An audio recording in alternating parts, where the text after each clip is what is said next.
जय हिंद, वंदे मातरम। स्वागत है आप सभी साथियों का गेन जेड लर्निंग गुरुजी प्लेटफॉर्म में। तो आप सभी साथियों को पता होगा कि ये जो गेन जेड लर्निंग जो प्लेटफॉर्म है, इस पे बहुत सारे प्रश्नों को कराया जाता है, बहुत सारे एग्जाम की तैयारी भी कराई जाती है।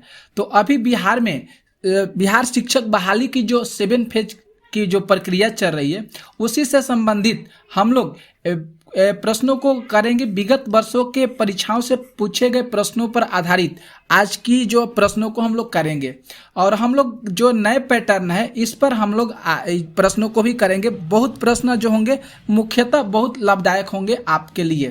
तो एनसीईआरटी पैटर्न पर आधारित प्रश्नों को लिए हैं। तो देखिए, प्रश्न संख्या 1 पे आते हैं। आपको विस्तार पूर्वक भी अच्छे तरीका से समझाएंगे, फिगर के भी माध्यम से आपको भी बताएंगे।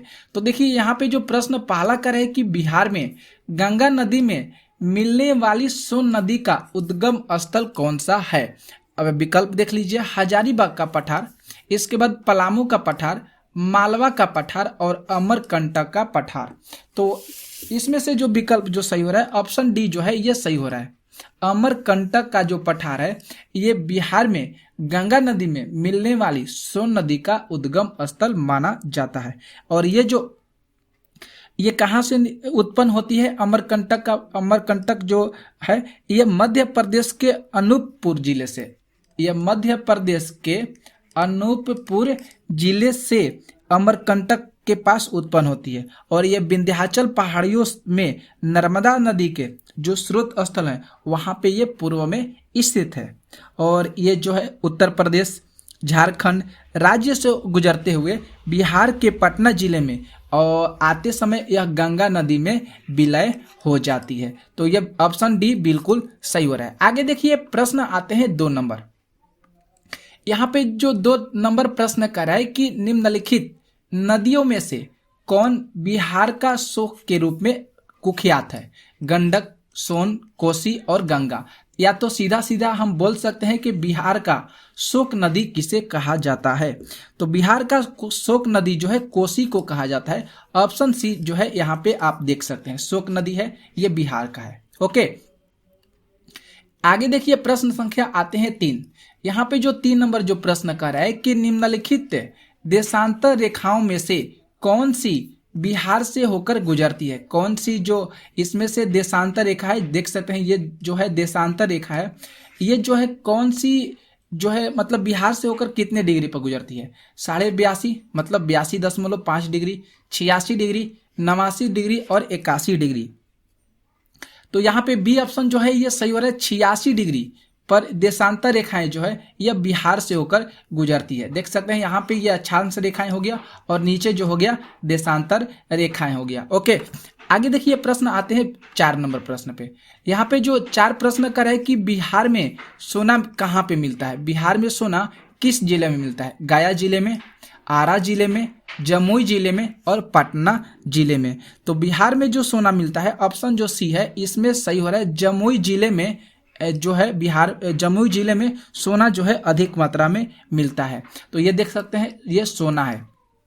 इसके बारे में मैं कुछ आप लोग को बता देते हैं कि बिहार में देश का जो सबसे बड़ा सोना का भंडार है तो वह जिला कौन सा है, जमुई जिला है। ओके, हाँ ठीक है, जमुई जो है देश का सबसे बड़ा स्वर्ण भंडार माना जाता है। आगे देखिए, प्रश्न संख्या 5। यहाँ पे जो 5 नंबर प्रश्न कर रहा है कि बिहार में रेल कोच फैक्ट्री का केंद्र कहाँ पे है। बरौनी में है, मोकामा में है, जमुई में है और किशनगंज में है। तो बिहार में जो रेल कोच फैक्ट्री का जो केंद्र है वह ऑप्शन जो सही होगा, बी ऑप्शन यहाँ पे सही हो रहा है, मोकामा में है।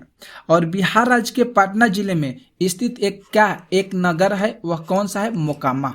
तो वहां पर ही यह रेल कोच फैक्ट्री का केंद्र है, मोकामा में। ओके, इसके बाद देखिए, प्रश्न आते हैं 6 नंबर। 6 जो प्रश्न यहाँ पे कह रहा है कि निम्नलिखित स्थानों में से कौन से राष्ट्रीय राजमार्ग दिया गया है 30 से जुड़ा हुआ है।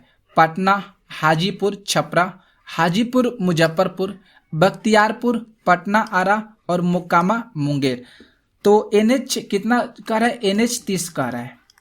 NH 30 जो है इसमें से कौन सा ऑप्शन सही हो रहा है। तो ऑप्शन यहाँ पे सी ऑप्शन सही होगा, बख्तियारपुर, पटना और आरा, ये जो है NH30 से जुड़ा हुआ है। और इस चीज को भी आप जरूर ध्यान रखिएगा कि बिहार में सबसे लंबा NH कौन सा है। तो बिहार में जो राष्ट्रीय राजमार्ग NH कितना है, NH31 है।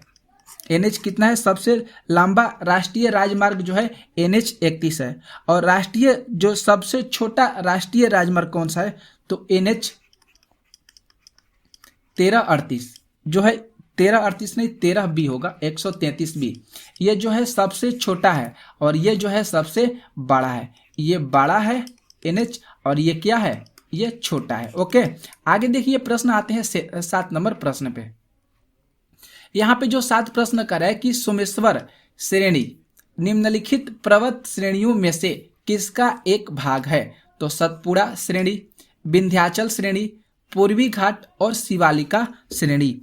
तो यहाँ पे डी ऑप्शन ये सही हो रहा है, शिवालिका श्रेणी यहाँ पे बिल्कुल सही होगा, क्योंकि शिवालिका की पर्वत श्रेणियों में प्रदेश के सोमेश्वर का जो स्थान है, सोमेश्वर श्रेणी का जो स्थान है वह सबसे ऊपर होता है और ये राज्य का सर्वोच्च पर्वत शिखर भी माना जाता है। ओके, आगे देखिए प्रश्न आते हैं 8 जो यहाँ पे प्रश्न कर रहा है कि बिहार की भूमि निम्नलिखित में से किस नदी प्रणाली से अपवाहित है।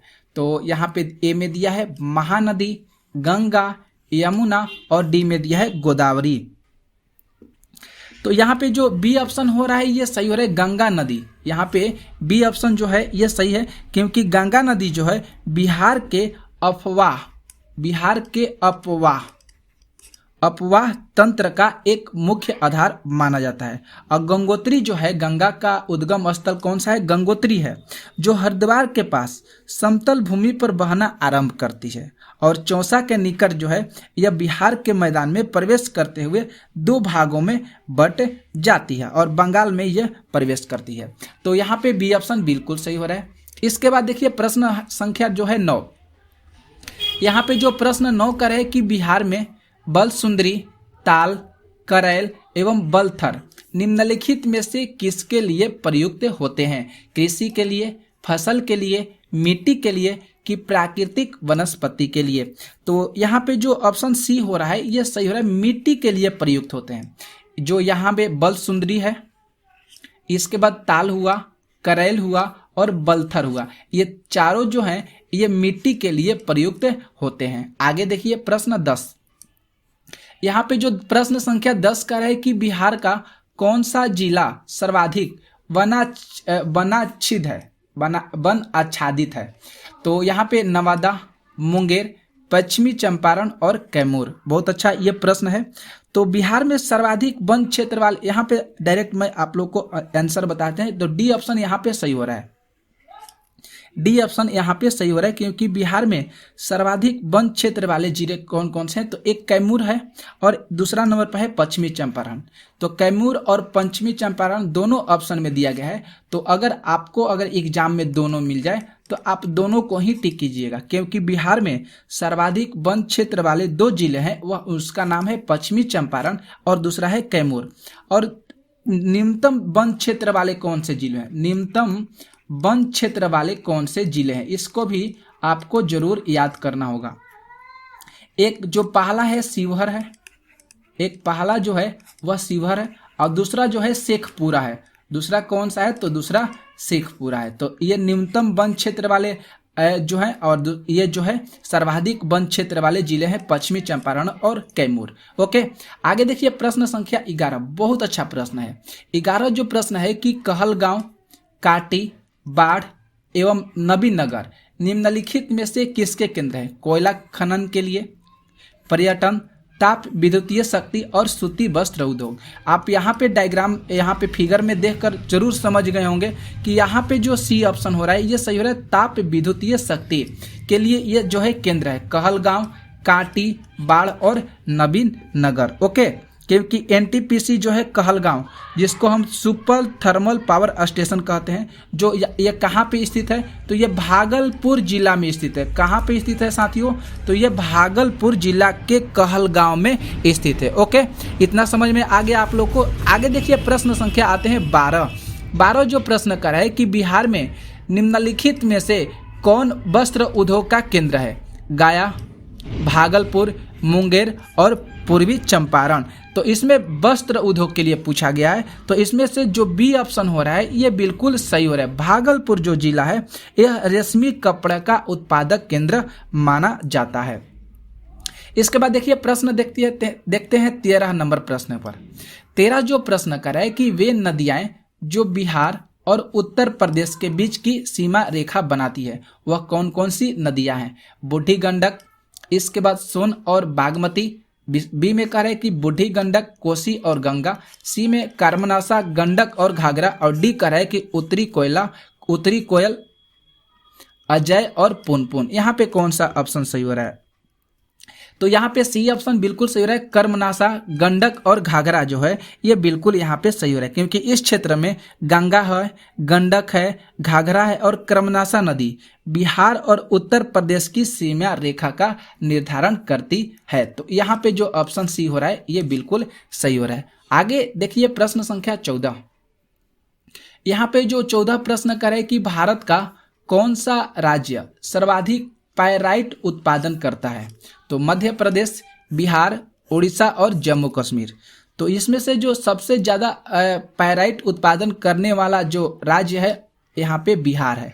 ऑप्शन यहाँ पे बी ऑप्शन सही हो रहा है, क्योंकि बिहार है यह देश के पायराइट संसाधनों का प्रधान धारक और 95%, इस चीज को भी याद करना होगा, 95% संसाधन रखता है। तो ऑप्शन बी सही हो रहा है। आगे 15 प्रश्न को देखिए। 15 प्रश्न कर रहे हैं कि बिहार एवं उत्तर प्रदेश की संयुक्त सिंचाई परियोजना इसमें से कौन सा है? दामोदर वैली परियोजना, कोसी परियोजना, बरनार परियोजना और गंडक परियोजना। तो डी ऑप्शन यहाँ पे सही हो रहा है। गंडक जो परियोजना है यहाँ पे ये जो है बिहार और उत्तर प्रदेश की संयुक्त सिंचाई परियोजना मानी जाती है, और जो गंडक परियोजना है बिहार, उत्तर प्रदेश और नेपाल की भी संयुक्त परियोजना है। इसको भी आप जरूर ध्यान दीजिएगा, नेपाल की भी है। ओके, इसके बाद देखिए प्रश्न आते हैं 16 जो यहाँ पे प्रश्न कर रहा है कि पूर्वी मध्य रेलवे क्षेत्र का मुख्यालय कहाँ पर स्थित है? तो पटना में, हाजीपुर में, मुजफ्फरपुर और कटिहार। तो यहाँ पे बी ऑप्शन बिल्कुल सही हो रहा है कि पूर्वी मध्य रेलवे का जो मुख्यालय है वह कहाँ पे स्थित है?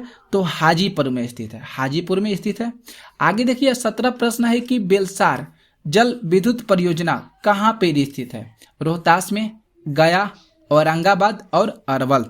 तो यहाँ पे डी ऑप्शन ये सही हो रहा है। अरवल जो जिला है यहाँ पे बेलसार जल विद्युत परियोजना क्या है?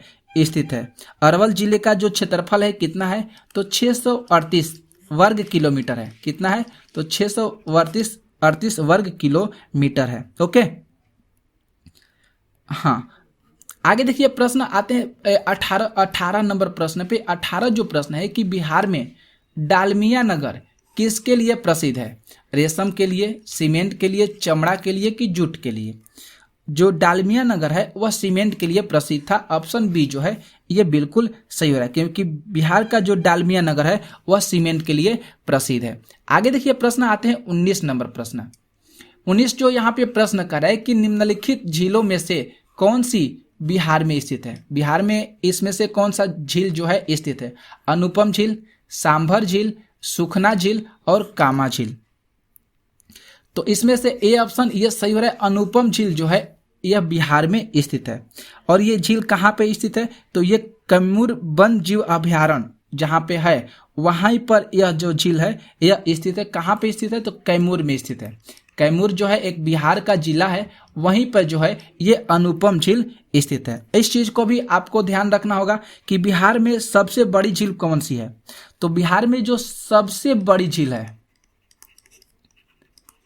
बिहार में जो सबसे बड़ी झील है उस झील का नाम है कांवर झील। इसको भी याद करना होगा क्योंकि प्रश्न पूछा जाता है। बिहार में सबसे बड़ी झील कौन सी है? कांवर झील है। और एशिया की सबसे बड़ी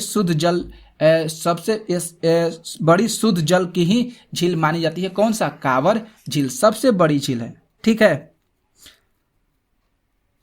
और इस झील को जो कांवर झील है इस झील को कह सकते हैं पंछी बिहार का दर्जा 1987 में बिहार सरकार के द्वारा इसको दिया गया है। ठीक है। आगे देखिए प्रश्न आते हैं 20 नंबर। यहाँ पे जो 20 प्रश्न कर है कि निम्नलिखित स्थानों में भारत वैगन एवं इंजीनियरिंग कंपनी लिमिटेड कहाँ स्थित है? मधेपुरा, जमालपुर, हरनौत और मोकामा। तो यहाँ पे डी ऑप्शन ये बिल्कुल सही होगा। मोकामा जो शहर है यहाँ पे जो है ये भारत वैगन और इंजीनियरिंग कंपनी लिमिटेड जो है मोकामा शहर में स्थित है। ओके, आगे देखिए 21 नंबर प्रश्न। 21 प्रश्न करें कि घनौती निम्नलिखित में से किसकी सहायक नदी है? बागमती की, कि घाघरा की, कि गंडक की, कि बूढ़ी गंडक की? घनौती। तो इसमें से डी ऑप्शन सही हो रहा है। बूढ़ी गंडक की जो है यह सहायक नदी है। कौन सी? तो घनौती। घनौती जो है उत्तर बिहार में बहने वाली बूढ़ी गंडक की सहायक नदी है। कौन सा? तो घनौती है। ओके, और बिहार की राजधानी पटना में तकरीबन 250 किलोमीटर यह जो है 250 किलोमीटर दूर स्थित है। ओके, इतना समझ में आ गया। आगे देखिए प्रश्न आते हैं 22 नंबर प्रश्न।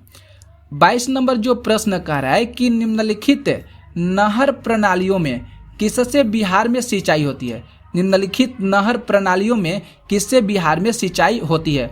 ऊपरी गंगा नहर, त्रिवेणी नहर, इसके बाद सी में दिया है शारदा नहर और इसके बाद दिया है डी में पूर्वी नहर। तो यहाँ पे जो ऑप्शन नंबर साथियों जो बी हो रहा है यहाँ पे बिल्कुल सही हो रहा है। त्रिवेणी नहर जो है यह बिहार में सिंचाई के लिए मशहूर है। ओके, और ये जो त्रिवेणी नहर का जो निर्माण है गंडक नदी पर किया गया है। इसका निर्माण कहाँ पे किया गया है?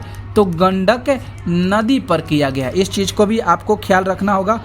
और बिहार के चंपारण जिले में सिंचाई के लिए त्रिवेणी नहर का निर्माण किया गया है। बिहार के कौन से जिले में? तो बिहार के चंपारण जिले में सिंचाई निर्माण के लिए यहाँ पे त्रिवेणी नहर पर किया गया है। ओके, इसके बाद देखिए 23 नंबर प्रश्न पे। 23 जो प्रश्न कर रहा है कि निम्नलिखित भू आकृतियों में से किसके द्वारा बिहार राज्य का उत्तरी पश्चिमी भाग घिरा है? सोमेश्वर पहाड़ी श्रेणी, कैमूर पठार, नवादा पहाड़ी प्रदेश और राजगीर पहाड़ी प्रदेश। तो यहाँ पे जो ऑप्शन ए है ये सही हो रहा है। सोमेश्वर पहाड़ी श्रेणी जो है ए ऑप्शन यहाँ पे सही हो रहा है, क्योंकि बिहार का राज्य का जो उत्तरी पश्चिमी भाग है वह सोमेश्वर पहाड़ी क्षेत्रों से घिरा हुआ है। और सोमेश्वर पहाड़ी जो है यह शिवालिका पहाड़ी का तीसरा भाग माना जाता है। ओके, आगे देखिए प्रश्न आते हैं 24 जो प्रश्न है कि डगमारा जल विद्युत परियोजना किस नदी पर स्थित है? सोन पर, गंडक पर, बूढ़ी गंडक पर, कि कोसी पर है? तो जो यहाँ पे डगमारा जो जल विद्युत परियोजना है ये जो है कोसी नदी पर स्थित है। किस पर स्थित है? तो कोसी नदी पर स्थित है। और बिहार राज्य के सुपौल जिले में जो कोसी नदी है यहाँ पर स्थित है। बिहार राज्य के कौन से जिले में कोसी नदी है? तो सुपौल जिले में क्या है? यह स्थित है। ओके, और ये जो है 130.1 मेगावाट क्षमता की डगमारा जल विद्युत परियोजना का निर्माण होता है यहाँ पे। आगे देखिए प्रश्न आते हैं 25। यहाँ पे जो 25 प्रश्न कर रहा है कि मुजफ्फरपुर, दरभंगा, चंपारण जिलों में कौन सी मिट्टी अधिकांशतः पाई जाती है? काली मिट्टी, नवीन जलोढ़, प्राचीन जलोढ़ और लाल मिट्टी। तो यहाँ पे जो ऑप्शन बी सही हो रहा है ये सही हो रहा है। नवीन जलोढ़ मिट्टी जो है ये पाई जाती है, क्योंकि नवीन जलोढ़ जो है मुख्य रूप से मुजफ्फरपुर, दरभंगा और चंपारण जिलों में पाई जाती है। 26 नंबर प्रश्नों को देखिए। 26 जो प्रश्न है कि तीव्र नहर किस नदी से निकलती है? गंडक से, बूढ़ी से, सोन से, कि सकरी से? तो ये जो तीव्र नहर है ये गंडक से निकलती है। किससे निकलती है? तो गंडक से निकलती है। आगे देखिए 27 प्रश्न पे आते हैं। 27 जो प्रश्न करे कि निम्नलिखित में से कौन सी नदी फतुआ के पास गंगा में मिलती है? सोन, पुनपुन, सकरी और बलान। तो इसमें से बी ऑप्शन सही हो रहा है। पुनपुन जो नदी है ये जो है फतुआ के पास गंगा नदी में मिल जाती है। आगे देखिए प्रश्न आते हैं 28 जो प्रश्न यहाँ पे कर रहे हैं कि बिहार के निम्न हिस्सों में से कौन सा हिस्सा भूतात्विक दृष्टि से अपेक्षाकृत पुराना है? रोहतास पठार, उत्तर पश्चिमी पहाड़ियाँ, खड़गपुर पहाड़ियाँ, उत्तर गंगा मैदान। तो सी ऑप्शन यहाँ पे सही हो रहा है। खड़गपुर पहाड़ियाँ जो है ये जो है भूतात्विक दृष्टि से अपेक्षाकृत पुराना है। 29 प्रश्नों को देखिए। प्रश्न जो 29 है कि निम्नलिखित में से किस स्थान पर कोसी नदी गंगा नदी में मिल जाती है? कुशैला, वैशाली, हाजीपुर और जमालपुर। तो यहाँ पे ए ऑप्शन सही है। कुशैला में जो है ये कोसी नदी जो है गंगा नदी में मिल जाती है। ओके, इसके बाद देखिए 30 नंबर प्रश्न पे आते हैं। 30 नंबर प्रश्न, 30 जो प्रश्न है कि विक्रमशिला डॉल्फिन अभयारण्य बिहार के किस जिला में स्थित है? भागलपुर में, पटना में, बक्सर में कि नालंदा में? तो यहाँ पे ए ऑप्शन सही हो रहा है, भागलपुर जिले में ये जो है स्थित है। विक्रमशिला गंगा डॉल्फिन अभयारण्य जो है भारत के बिहार राज्य के भागलपुर जिला में स्थित है। ओके, और ये जो अभयारण्य है भागलपुर जिला में सुल्तानगंज के कहलगांव तक गंगा नदी का 60 किलोमीटर तक ये जो है लंबा हिस्सा है। ओके, आगे देखिए प्रश्न आते हैं 31 जो प्रश्न है कि बिहार राज्य में गंगा के किनारे स्थित जिलों की संख्या कितनी है? 21, 17, 12 और 6। तो याद करना होगा आपको लोग को। ऑप्शन सी यहाँ पे सही 12 है। बिहार राज्य में गंगा के किनारे जो स्थित जिलों की जो संख्या है 12 है। अब आप लोग ध्यान से सुन लीजिएगा कि 12 जिले कौन कौन से। तो 12 जिलों में से आता है सबसे पहले बक्सर, भोजपुर, सारण, पटना, वैशाली, समस्तीपुर, बेगूसराय, और इसके बाद आता है मुंगेर, खगड़िया, कटिहार, भागलपुर, और इसके बाद एक और बचता है लखीसराय। 12 हो गए। तो इस चीज को आप जरूर याद कीजिएगा। आगे देखिए प्रश्न आते हैं 32 प्रश्न कर रहे हैं कि निम्नलिखित में से कौन सा वन्य जीव अभयारण्य बिहार के मुंगेर जिला में स्थित है? वाल्मीकि, राजगीर अभयारण्य, भीमबंध अभयारण्य और गौतम बुद्ध अभयारण्य। तो यहाँ पे सी ऑप्शन सही हो रहा है। भीमबंध जो अभयारण्य है यह मुंगेर जिला में स्थित है। ओके, 33 प्रश्नों को देखिए। 33 जो प्रश्न है कि बिहार के किस जिले में गंगा नदी सबसे लंबी है? भागलपुर में है कि कटिहार में है कि पटना में है कि बेगूसराय में है? तो यहाँ पे सी ऑप्शन जो है ये सही हो रहा है कि गंगा नदी सबसे लंबी कहाँ पे है? तो पटना जिले में है। ओके, आगे देखिए 34 प्रश्न पे आते हैं। 34 प्रश्न करें कि बिहार के किस जिले में सबसे अधिक नहर सिंचित वाला क्षेत्र है? मतलब नहर से सिंचाई करने वाला जिला इसमें से सबसे ज्यादा कौन सा है? पश्चिमी चंपारण, औरंगाबाद, रोहतास और भोजपुर। तो साथियों सबसे पहले यहाँ पे रोहतास जो है ऑप्शन में दिया है, ये सही हो रहा है क्योंकि जो नहर जो है पश्चिमी में भोजपुर होता है, सब इसके बाद बक्सर होता है, रोहतास आता है, और पूरब में बात की ये पश्चिम में आता है रोहतास, पश्चिम में रोहतास, भोजपुर, बक्सर होता है, और पूरब में अगर बात की जाए तो पटना, औरंगाबाद, जहानाबाद, गया जिला जो है ये सब आते हैं। तो यहाँ पे रोहतास जो है ये बिल्कुल सही हो रहा है। ठीक है, आगे देखिए 35 प्रश्न कर रहा है कि बिहार में गन्ना उत्पादन में अग्रणी जिला कौन है? पश्चिमी चंपारण, सीतामढ़ी, गोपालगंज की पूर्वी चंपारण? तो यहाँ पे जो गन्ना उत्पादन में सबसे अग्रणी जिला कौन सा है? तो पश्चिमी चंपारण है। और पहले स्थान पर कौन सा जिला है? तो जो पहले स्थान पर, प्रथम स्थान पर जो जिला है वह है मुंगेर। इसको भी आप लोग जरूर याद कीजिएगा। पहले स्थान पर गन्ना उत्पादन में मुंगेर जिला जो है सबसे पहले है। ठीक है, तो यहाँ पे जो हो रहा है पश्चिमी चंपारण बिल्कुल सही हो रहा है। ठीक है, और भारत का सबसे बड़ा गन्ना उत्पादक करने वाला जो राज्य है वह है उत्तर प्रदेश है। ओके, इसको भी आपको जरूर याद करना होगा कि भारत का सबसे बड़ा गन्ना उत्पादक करने वाला राज्य कौन सा है? तो उत्तर प्रदेश है। तो साथियों आज के लिए हम लोग 35 प्रश्नों को ही लिए थे। तो ये क्लास आपको कैसा लगा आप लोग जरूर कमेंट करिएगा, और आप लोग इस चैनल पर जुड़े हैं, विजिट किए हैं, तो आप लोग इस चैनल को जरूर सब्सक्राइब कर लीजिएगा। तो थैंक यू आप सभी साथियों का।